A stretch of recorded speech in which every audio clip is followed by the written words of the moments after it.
December 4వ తారీఖున దత్తాత్రేయ జయంతి సందర్భంగా శ్రీమతి స్రవంతి గారి ఆధ్వర్యంలో దత్త హోమం సంప్రదించండి.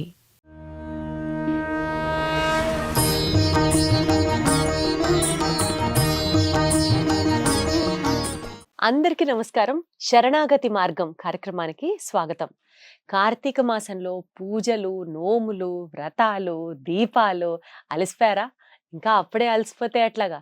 ఇప్పుడు వచ్చేది మార్గశిర మాసం. మార్గశిర మాసం కూడా విష్ణుమూర్తికి చాలా ప్రీత్యర్థం అని చెప్తూ ఉంటారు. మరి ఈ మార్గశిర మాసం విశిష్టత, మార్గశిర మాసంలో మనం ఆచరించాల్సినటువంటి మన దినచర్య, వీటి గురించి క్లుప్తంగా మాట్లాడడానికి మనతో పాటు ఉన్నారు వైష్ణవ ధర్మ ప్రచారకురాలు పద్మజ రామానుజదాస్ గారు. అమ్మ నమస్కారం. నమస్తే అండి, ఎలా ఉన్నారు? చక్కగా ఉన్నానమ్మా, మీరెలా ఉన్నారు? బాగున్నా, ఆచార్య అనుగ్రహంతో. సో నేను చెప్పినట్లు కార్తీక మాసం అయిందే అమ్మయ్య అని అనుకోవడానికి లేదు. మార్గశిర మాసానికి సంబంధించి కూడా బోలెడంత విశిష్టత, ప్రాముఖ్యత ఉంది అని విన్నాం. దాని గురించి ఒకసారి మీరు చెప్తారా? కార్తీక మాసం శివకేశులు ఇరువురికి ప్రీతికరమైన మాసం, అందరికీ తెలిసిందే. విశేషించి కార్తీక దామోదరుని గురించి ఆయన ప్రీత్యర్థంగా ఈ మాసం అంతా కూడా విశేషమైన ఆరాధనలు జరిపారు అందరూ కూడాను. అయితే మార్గశిర మాసం అంతకు మించి అన్నట్లుగా ఉంటుంది. అంటే ఈ మాసాలన్నీ ఎటువంటివంటే భగవంతుడిని ఆరాధించడానికి మరింత అనుకూలమైనటువంటి కాలం.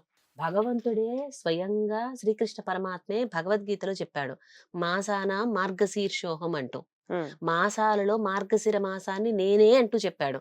అహం మార్గశీర్ష అహం అన్నారు. అంటే మార్గశిర మాసం నేనే అన్నాడంటే ఈ మాసం ఎంత విశేషమైందో అర్థం చేసుకోండి. ఈ మాసం అంతా కూడా స్వామి స్వయంగా వేంచేసి ఉన్న మాసం.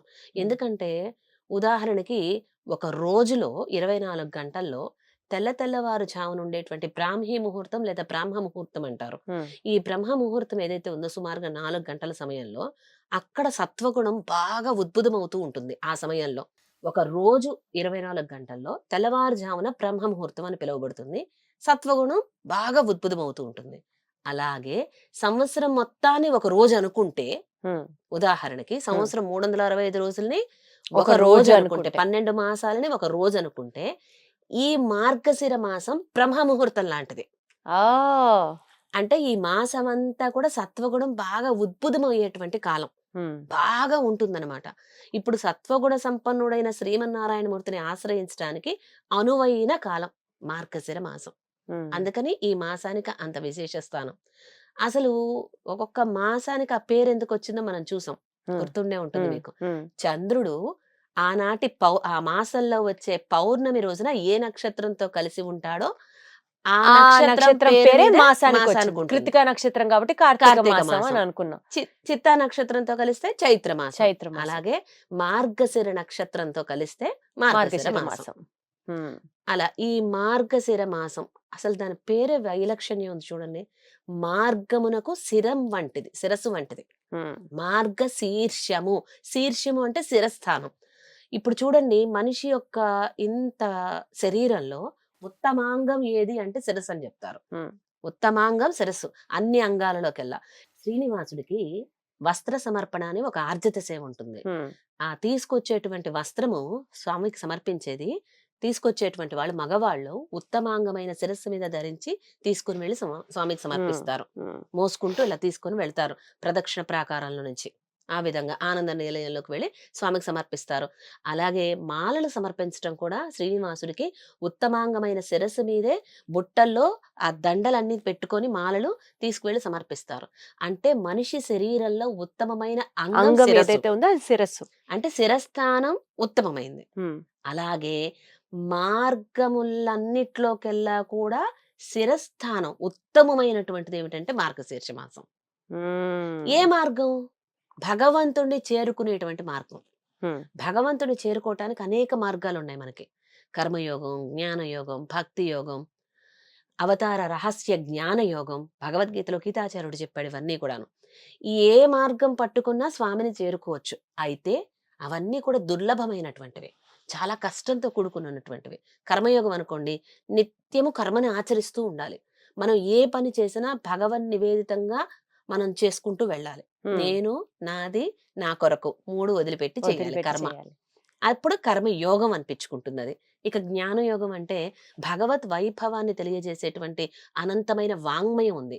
అనేక గ్రంథాలున్నాయి. వేదాలు, ఇతిహాసాలు, పురాణాలు, ఉపనిషత్తులు ఇవన్నీ కూడా మనం నిరంతరం అధ్యయనం చేయటం. ఇది జ్ఞానయోగం.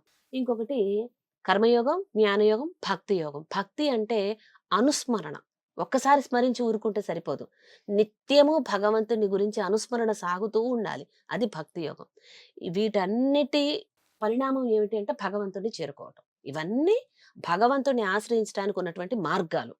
వీటన్నిటికన్నా ఉత్తమమైన మార్గం ఏమిటి అంటే మార్గశిర మాసంలో స్వామిని ఆశ్రయించడం.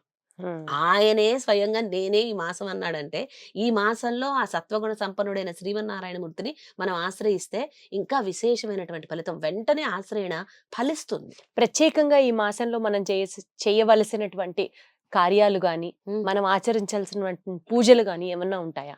ఖచ్చితంగా అండి. మార్గశీర్ష మాసంలో మనకి భగవంతుడు వాసుదేవ తరుఛాయ నాతి సీత నా ఘర్మద అంటారు.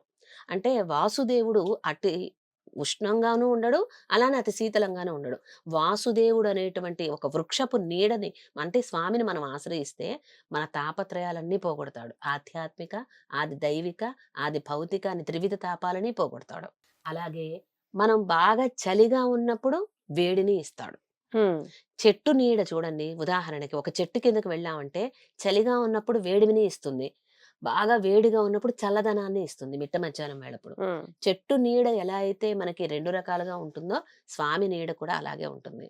మన ఈ కాలం కూడా అతి ఉష్ణంగాను ఉండదు, అతి శీతలంగాను ఉండదు. అవును. మార్గశిర మాసం మీరు చూసినట్లయితే లౌకికంగా పంటలన్నీ పచ్చగా పండిపోయి ఉంటాయి. ఎలా అంటే ఏపుగా పెరిగి ఇలా వంగి స్వామిని ఆశ్రయిస్తున్నాయా, ఆ పైర్లన్నీ కూడా వంగి స్వామి పాదాలకి నమస్కరిస్తున్నాయా అన్నట్లుంటాయి. మీకు చూడండి, చాలా చక్కగా గ్రీనరీ కనిపిస్తుంది ఎక్కడికి వెళ్ళినా కూడా మార్గశిర మాసం. అంత చక్కనైన కాలంలో మనం 10 దాకా పడుకోకుండా మార్గశిర మాసంలో చక్కగా తెల్లవారుజామునే స్నానం చేసి కార్తీక మాసంలో చేసినట్లుగానే ఎప్పుడు అసలు ఏమండి ఒక్క నెల అని కాదు, 365 రోజులు బ్రహ్మముహూర్తంలో చేసే ఆరాధన సత్ఫలితాలను ఇస్తుంది ఎప్పుడైనా కానీ. ఆ 4 to 6 మధ్య ఉండేటువంటి కాలం చాలా సత్వగుణంతో ఉంటుంది, ప్రశాంతంగా ఉంటుంది వాతావరణం. మనం కూర్చొని ధ్యానం చేసిన భగవంతుడి మీద మనసు లగ్నం కావడానికి ఎక్కువ ఆస్కారం ఉంటుంది. అందుకని ఎప్పుడైనా సరే విశేషించి ఈ మార్గశిర మాసంలో తెల్లవారుజామునే లేచి స్నానం చేయటం ద్వారా బయట ఉండేటువంటి వాతావరణానికి మనం కూడా కొంచెం అడాప్ట్ అవుతాం. అది చాలా మంచిది పద్ధతి. ఈ మార్గశిర మాసంలో ఆ శ్రీమన్నారాయణమూర్తిని ఆశ్రయించడానికి అనువైన కాలం కాబట్టి చక్కగా ఆరాధన అవగానే ఏదో ప్రసాదం భగవంతుడికి మనకి చేతనైనంతలో సమర్పించి ఆరాధన అవడంతో కోవిలకు వెళ్ళి చక్కగా దేవుణ్ణి దర్శించుకొని రావటం. ఈ మార్గశీర్ష మాసంలో కూడా విశేషమైనటువంటి పుణ్యక్షేత్రాలు మనకి శ్రీ వైష్ణవ సంప్రదాయంలో దివ్య దేశాలు లేదా దివ్య తిరుపతులు అంటారు. ఏవైనా వెళ్ళి సేవించుకొని రావటం ఇదంతా కూడా చేస్తుంటారు. భగవంతుడి యొక్క స్తోత్రాలు విశేషించి పారాయణ చేయటం ఇవన్నీ చేస్తుంటారు. ఇంకా విశేషించి మార్గశీర్ష మాసంలోనే దత్తాత్రేయ జయంతి వస్తుంది, గీతా జయంతి జయంతి. వస్తుంది. సకల వేద సారమైంది, సకల ఉపనిషత్ సారమైనటువంటిది భగవద్గీత. 18 అధ్యాయాలలో గీతాచార్యుడు మనం ఎలా ఉండాలి, ఎలా ఉండకూడదు, ఏం ఆహారం తీసుకోవాలి, ఎంత తీసుకోవాలి, ఎలా తీసుకోవాలి, ఎప్పుడెప్పుడు తీసుకోవాలి, ఇలాంటి విషయాలు కూడా చాలా డీటెయిలింగ్గా మనకి ఒక్కొక్క శ్లోకంలో అనుగ్రహించారు. అటువంటి భగవద్గీత స్వామి అనుగ్రహించింది ఈ మాసంలోనే. డిసెంబర్ 1వ తేదీన గీతా జయంతి రాబోతుంది. ఆ రోజున మరింత వివరంగా భగవద్గీత వైభవాన్ని మనం మాట్లాడుకుందాం. తప్పకుండా తప్పకుండా. అలా ఈ మాసం అంతా కూడా విశేషమైనటువంటిది, శ్రీమన్నారాయణమూర్తికి ఆరాధన చేయటానికి అనువైనటువంటి మాసం. సహజంగా ఎప్పుడు విష్ణు సహస్రనామం చేసుకున్నా మంచిదే అంటారు. ప్రత్యేకంగా మార్గశిర మాసంలో విష్ణు సహస్రనామం గనక చదివితే ఆ మాసం అంతా కూడా ఇంకా చాలా మంచిది అని విన్నాను. అవునా? అవునండి. సంకీర్త్య నారాయణ శబ్దమాత్రం విముక్త దుఃఖ సుఖినో భవంతి అన్నారు. నారాయణ శబ్దం మాత్రం విన్నా చాలు మన ఈ యొక్క దుఃఖ సాగరం నుంచి బయటికి రావచ్చు, విముక్తి లభిస్తుంది అని అంటారు. అటువంటి విష్ణు సహస్రనామాలు మనం నిత్యము పారాయణ చేయాలి. ప్రతిరోజు విష్ణు సహస్రనామం సేవించాలి. కుదరని పక్షంలో పర్వదినాల్లో సేవించాలి. ఈ మార్గశీర్ష మాసం 30 దినాలు పర్వదినాలే. భగవంతుడు తానే అయి ఉన్నటువంటి మాసం కాబట్టి ఈ మాసం ఆయన ప్రీతికరమైన మాసం కాబట్టి ఆయన వైభవాన్ని తెలియజేసేటువంటి విష్ణు సహస్రనామం ఈ నెల రోజులు క్రమం తప్పకుండా సేవిస్తే ఆ స్వామి యొక్క ముఖం ఉల్లాసం అవుతుంది, ఆనందం అవుతుంది. కాబట్టి ఈ మాసం విశిష్టత తెలుసుకున్నాం కాబట్టి ఖచ్చితంగా రోజు విష్ణు సహస్రనామాలు పారాయణం చేయడానికి ప్రయత్నం చేయండి. మనసుంటే మార్గం ఉంటుంది. అంతా మంచి జరగాలని మనస్ఫూర్తిగా కోరుకుంటూ ధన్యవాదాలమ్మా. జై శ్రీమనారాయణ. జై సర్వం శ్రీమన్ శ్రీకృష్ణ శ్రీకృష్ణ అర్పణమస్తు. అర్పణమస్తు.